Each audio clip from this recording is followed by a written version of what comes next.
नमस्कार दोस्तों, SBI securities morning podcast में आपका फिर से स्वागत है। आज के पॉडकास्ट में हम निफ्टी और बैंक निफ्टी में क्या उम्मीद करें इस पर चर्चा करेंगे और साथ ही ऐसे कौन से सेक्टर्स हैं, ऐसे कौन से स्टॉक्स हैं जिन पर आपको आज के दिन और आने वाले कुछ सत्रों के लिए ध्यान केंद्रित करना चाहिए, उस पर भी बात करेंगे।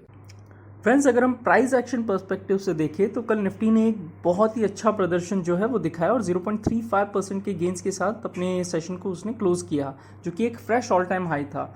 कल के सेशन में ऊर्जा के अलावा इंफ्रा, फार्मा और ऑटो, इन्होंने बहुत अच्छा प्रदर्शन जो है दिखाया और निफ्टी को सपोर्ट किया। ये पिछले कुछ सत्रों में बैंकिंग और जो एनबीएफसी है उनका सपोर्ट भी जो है वो मायने रखने वाला था, और बैंकिंग ने तो बहुत ही बढ़िया प्रदर्शन कल के दिन में दिखाया ही था, और जिसकी वजह से हमने देखा कि निफ्टी जो है 22,200 को पार करने में कामयाब रहा। अगर हम डॉलर इंडेक्स को देखें तो वो 104 की ओर जो है वो आ गया है, और यूएस की जो 10 वर्षीय बॉन्ड यील्ड है वो 4.25 पर अभी भी स्टेबल है। ब्रेंट क्रूड 81-82 डॉलर प्रति बैरल के आसपास कारोबार कर रहा है, और ये 83.50 को अगर पार करता है तो यहाँ पे जो तेज़ी है कच्चे तेल में वो और भी ज़्यादा बढ़ सकती है, और ये फिर 86 से 88 डॉलर प्रति बैरल तक एक अपमूव जो है वो दिखा सकता है। और ये इंडिया के लिए बहुत मायने रखता है, बिकॉज आप सब जानते हैं कि इंडिया एक ऑयल को इंपोर्ट करने वाली कंट्री है, तो इसलिए ये हमारे लिए एक बहुत ही इंपॉर्टेंट फैक्टर हो जाता है नज़र रखने के लिए। निफ्टी के लेवल्स पे बात करें तो 22,070 यानी 22,070, 22,100 ये एक सपोर्ट के तौर पे कार्य करेगा, और 22,350, 22,380 ये एक जो है और ऊपर की तेज़ी का जो लेवल्स हैं वो हमको नज़र आ सकता है। 22,070 से नीचे जो है इंडेक्स वो 21,870 से 21,950 के जोन तक सुधर सकता है। 22,380 से अगर हम पार निकलते हैं तो जो गति है वो 22,550 से 22,600 तक और भी ज़्यादा एक्सटेंड होते हुए हमको दिख सकती है। ओआई डेटा पे अगर हम नज़र डालें तो कल फ्यूचर्स में 0.21% की जो है इंक्रीज़ हमको देखने को मिली, यानी एडिशन हमको देखने को मिला, और ओआई जो है वो 2.1% जो है वहाँ पे हमको गिरावट देखने को मिली। यानी ये क्या दिखाता है, प्राइस बढ़ रहा है बट ओआई कम हुआ है, तो यहाँ पे एक जो हमको कवरिंग जो है वो नज़र आ रही है। निफ्टी अगर हम वर्तमान में देखें 1.17 के स्तर पर मजबूत वहाँ पे नज़र आ रहा है। 1.17 एक पीसीआर का रेटिंग है, वहीं जो कॉल राइटिंग है वो 22,200, 22,300 के स्ट्राइक में है, और 22,000 और 22,100 में पुट्स में जो है वहाँ पे हमको एक लॉन्ग जो बिल्डअप है एक पोजीशंस का, ओपन इंटरेस्ट का, वो वहाँ पे नज़र आ रहा है। तो एक रेंज हम निकालते हैं इसके बेसिस पे, तो 22,050 ये नीचे की ओर इंपॉर्टेंट लेवल हो जाएगा, और ऊपर की ओर 22,400। तो इस रेंज में हमको निफ्टी जो है कारोबार करता हुआ नज़र आ सकता है।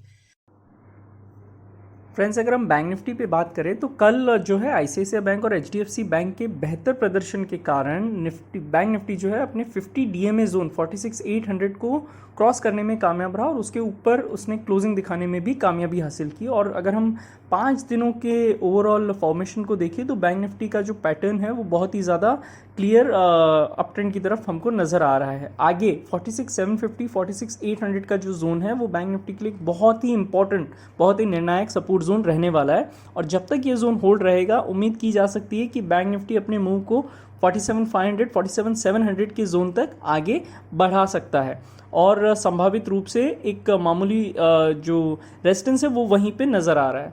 अगर हम डेटा के पर्सपेक्टिव से देखें तो कल 1.18% के गेंस बैंक निफ्टी ने इंकर किए, बहुत ही बढ़िया गेंस हम कह सकते हैं इनको, और ओआई जो है वहाँ पे 1.78% की इंक्रीज़ हमको नज़र आई, तो प्राइस भी बढ़ा, ओआई भी बढ़ा, तो यहाँ पे एक फ्रेश लॉन्ग बिल्डअप हमको नज़र आ रहा है। बैंक निफ्टी पीसीआर जो है वर्तमान में 1.56 पर है, और वहाँ पे थोड़ा सा एक कंसोलिडेशन हमको पीसीआर के जोन्स पे नज़र आ रहा है। महत्वपूर्ण कॉल राइटिंग जो है वो 47,200, 47,500 के स्ट्राइक पे है, और पुट राइटिंग 47,000 और 46,800 के स्ट्राइक्स पे हमको नज़र आ रहा है, जो आने वाले कुछ सत्रों के लिए एक रेंज अगर हम निकालते हैं इसके बेसिस पे तो 46,500 नीचे की ओर और 47,600 एक ऊपर की ओर रेंज हमको नज़र आ रही है।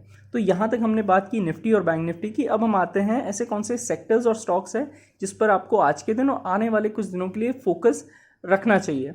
तो सबसे पहले हम देखते हैं power grid, NTPC, BEL, oil जैसे CPSE stocks, oil and gas stocks, इन्होंने बढ़िया फॉर्मेशन जो है हमने देखा ही है कि लास्ट कुछ दिनों में दिखाए हैं, और आगे भी इनके अंदर उम्मीद की जा सकती है जिस तरीके के फॉर्मेशन इनमें हैं कि ये अपनी मूव को और भी ज़्यादा एक्सटेंड कर सकते हैं। ओवरऑल बाजार से अगर हम देखें तो Apollo hospital, Grasim, BPCL, HPCL, Sun Pharma, ICICI bank, Deepak Nitrite, SRF और इंडियन होटल, इनके अंदर एक अच्छा फॉर्मेशन हमको नज़र आया है और उम्मीद की जा सकती है कि ये जो स्टॉक्स हैं ये आपकी वॉच लिस्ट में ज़रूर होने चाहिए, क्योंकि इनके अंदर और भी अच्छा मूव हमको आने वाले कुछ दिनों में दिखाई दे सकता है। कैश मार्केट्स में अगर हम नज़र दौड़ाएं FIDI डेटा की, तो FI ने 35.51 करोड़ की जो है सेलिंग कल दिखाई, वहीं की DII ने 1491.33 करोड़ जो है बाइंग वहाँ पे हमको नज़र आई। इंडेक्स फ्यूचर्स के लिए जो FI का लॉन्ग शॉर्ट रेशियो है वो 40.76 तक आ गया है और यहाँ पे एक मामूली सुधार हमको देखने को मिला है, क्योंकि ओवरऑल आधार पर उन्होंने 8995 इंडेक्स फ्यूचर्स जो है वो खरीदे हैं। स्टॉक फ्यूचर्स के मोर्चे पर FI ने 18561 कॉन्ट्रैक्ट्स जो है वो बेचे हैं। ऑप्शंस के मोर्चे पर FI ने 8402 कॉल कॉन्ट्रैक्ट सेल किए हैं, वहीं 13885 पुट ऑप्शंस कॉन्ट्रैक्ट खरीदे हैं। तो फ्रेंड्स, आज के पॉडकास्ट के लिए बस इतना ही। हमारे पॉडकास्ट को नियमित रूप से सुनने के लिए आपका बहुत बहुत धन्यवाद। Investment in securities market are subject to market risks. Read all the related documents carefully before investing.